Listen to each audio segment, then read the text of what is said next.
Hey, what's going on, guys? I just want to say a quick thank you to everyone who's following me and everybody who is interacting with me and still watching the videos. It has been a fantastic time the past 2 weeks. We're getting things a little bit more consistent, and I just want to say a quick thank you to you guys before this game starts, and I'm going to end this here. Alright, so getting into it, guys, we have the Kleber, and this is going to be my commander build and setup. Right now, something you'll note is that I am running Fournette for fully packed, and you will see that coming into great effect. This is a pretty short game, but we do so much in it, and the Kleber is a ship that I am so happy to have back in my port because I think it's probably one of the most fun ships in the game just because of how it is so strong. Oh my gosh, it is so strong, guys.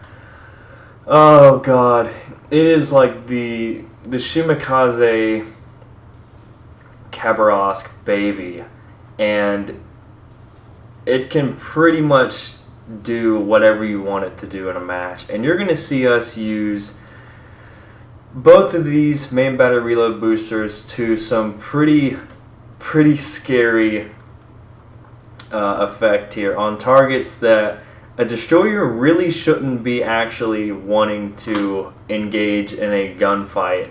And just to kind of show you how strong this ship can be, not only with the torpedo power but the guns as well. The reason why I shoot torpedoes at the beginning of the match is because that. Most destroyers will go in the exact same direction every single time, so I just shoot off torpedoes in the general direction of the spawn, and that is why. This automatically makes this flank 10 times easier. There's nothing but a Yamato and a Georgia, and the Georgia's leaving, so as soon as we got the DD out of the game, it is free game, and that's basically what's going to propel this game into what it ends up being. And now we can have some fun. We can... The torpedoes on this ship are just absolutely ridiculous. The reload is right around a minute 15 for 12 of them, which is really scary. They're really fast, and obviously 6 each side with really good torpedo angles. So we're just dumping them, obviously. I thought the Yamato was going to go behind the island, but he stayed here. And we are just going to try and at least keep us non-spotted for this. Looking around at the island, I kind of want to go mid already. We're pretty much going to try and do as much damage to this Yamato as we can. But our main target right now is we are looking at that Ochakov in the middle of the map. And we just do so much damage to that guy. We only hit 3 we hit 3 torpedoes, but golly, and he actually has a perma-flood as well. You see me already loading the AP. Our detection is 5.3, which isn't terrible. It's better than most gearings, but you will see the Ochakov here. We do get spotted for a second, but in this point in time, we are aiming for the Ochakov, and while we don't start to get lucky in the first few salvos, you're going to really see the AP start to kick in. And we get the kill on the Yamato from the flood. We have the reload booster going, and it's just now where we start getting citadels, but 3 citadels, 1 salvo. Oh, it is so filthy. That could have been so much cleaner. We probably could have gotten the double strike, but we have definitely brutalized this spawn. And we're kind of moving on down to their spawn. Something that's going to happen is they will have... We don't know where their other 2 DDs are. And it kind of worried me, but the reason why I'm working down to their base right now is because if I really had to, I could make it back to the base with the speed. And we already have a DD contesting, so that's basically going to pull all of their ships back, so I'm just going to head back to that and try to harass people, I guess, with the guns. With this build, you do retain some really good firepower. Obviously, having that extra reload booster is a massive increase in fun, and also just your ability to get what you need to be done. If you want fires, if you need citadels, whatever. And what we're going to see here do is we're kind of just going to sit here. We only have 8 kilometers on the torpedoes, so what we're going to do is kind of just park it.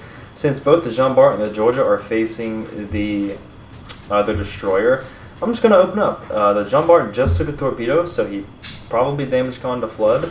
So we're going to oblige ourselves here and start to light some fires, which with Fournet, you can get 12% on these guns, and 12% with 8 guns, while not having the fastest reload, does give you a pretty good fire chance for a destroyer. So I already got one on the Jean Bart. Again, second salvo on the Georgia, getting a follow-up fire on that guy.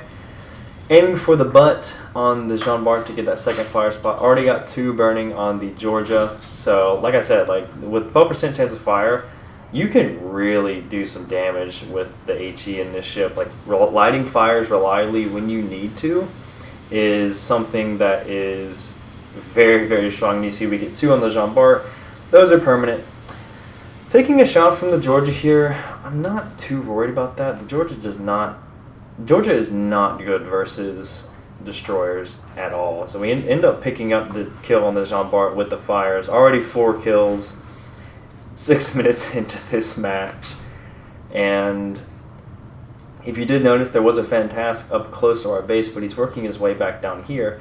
And this is going to be kind of a drawback to the build that I'm running. I'm not running Twist and Track. I'm not running Perception, which are both really good for this ship. Perception is really scary, but when I'm playing Kleber, I like to have a little bit more fun, just because the things you can do in this ship versus cruisers, versus battleships, versus DDs is just so much fun. So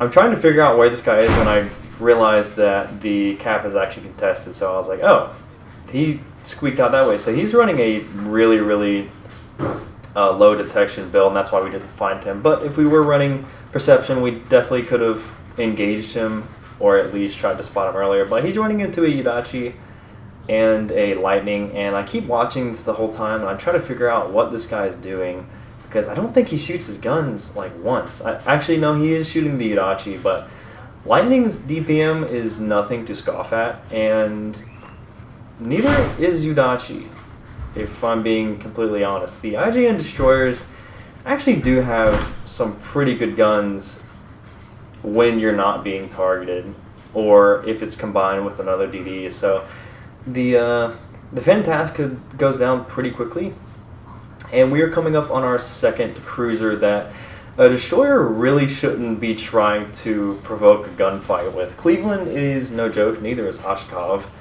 but Kleber, if you can bait them into a broadside duel where you had the advantage, and obviously the Cleveland's guns are turned, so for him to even engage me, he's going to have to take a long time. So he's broadside to us. We start shooting AP. We catch him off guard here, and use our second reload booster, and good God, just look at this. I mean,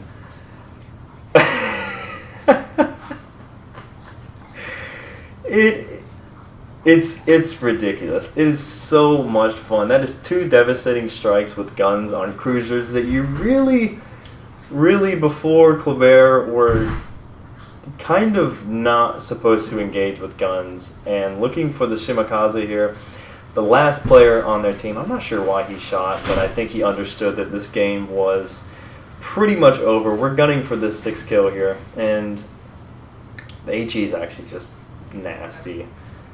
I mean, it's pretty ridiculous. And we end up getting the final shot on that guy for 6 kills in a 9-minute match.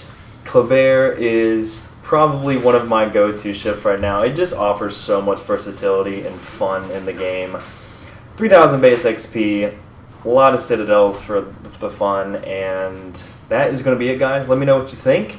And if you have the Kleber, do you think it's good or overpowered? I think it's I think it's pretty close to the OP side, but oh well, it's legendary tier in Legends, so it has to be OP, you know. Anyways, guys, y'all take it easy. I'll see y'all next time. Peace.